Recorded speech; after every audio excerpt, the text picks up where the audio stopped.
You are about to do something so simple it shattered 300,000 years of human rhythm. It feels completely normal, yet it quietly erased a deeply reflective state of mind, and you never even realized it was gone. Tonight, when it gets dark, you reach out, touch a wall, and the whole room fills with light. You don't even think about it. But for almost all of human history, that light did not exist. For 300,000 years, when the sun went down, the world went truly black. You could not see your own hand in front of your face. So what did your ancestors actually do with all those endless hours of darkness? The answer is stranger than you'd expect, and it is hiding inside the exact way you sleep tonight.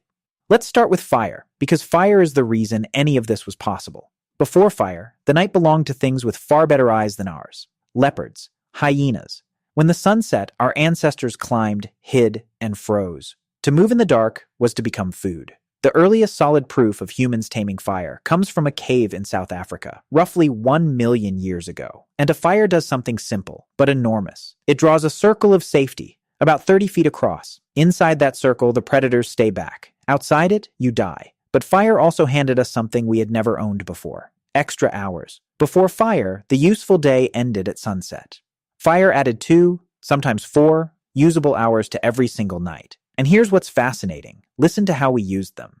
In 2014, an anthropologist named Polly Wiessner published a study in the journal PNAS. She had spent years listening to one of the last groups on Earth still living close to the old way. During the day, about 80% of their talk was practical. Who is hunting where? Which plants are ready? But at night, around the fire, 81% of it turned into stories, myths, jokes, adventures in faraway places. The leading idea is simple, and it is huge. The campfire is where storytelling was born. The first theater, the first classroom, the first church. It is where we became us. But the night was not only about the fire, because you were never built to sleep the way you sleep right now. In 2001, a historian named Roger Ekirch found 500 clues scattered across the centuries, in old diaries, court records, and medical books, all pointing to the same 2 words: first sleep and second sleep. Before electric light, people did not sleep in one long block. They went to bed after dark, slept for about 4 hours, and then woke up. They stayed awake for an hour, sometimes 2, in the dead middle of the night. Then they slept again until dawn. This was not insomnia. For thousands of years, this was completely normal.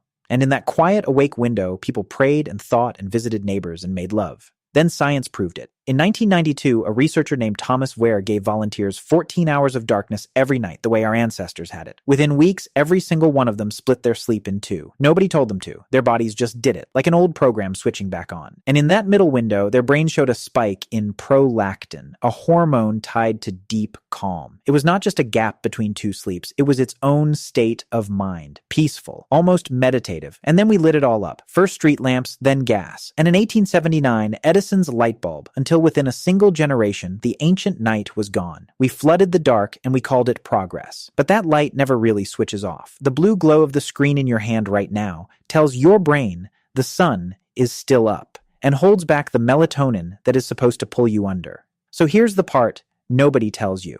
That moment you dread, when you jolt awake at 2 or 3 in the morning and lie there staring into the black. The leading idea now is that this is not a disorder at all. It is not your body breaking. It might be your body remembering. That awake window is older than farming. It is 300,000 years deep. And it is still trying to come back. So here is the truth about the dark. Your ancestors did not waste those hours. They told the very first stories around a fire. And every single night, they kept a quiet appointment with their own minds. We traded both of them for a cheap switch on the wall. And the strangest part is this. Almost none of us ever noticed they were gone. So tonight, when the room goes black and you wake in the silent middle of the night, you don't have to be afraid. You are simply remembering how to be human.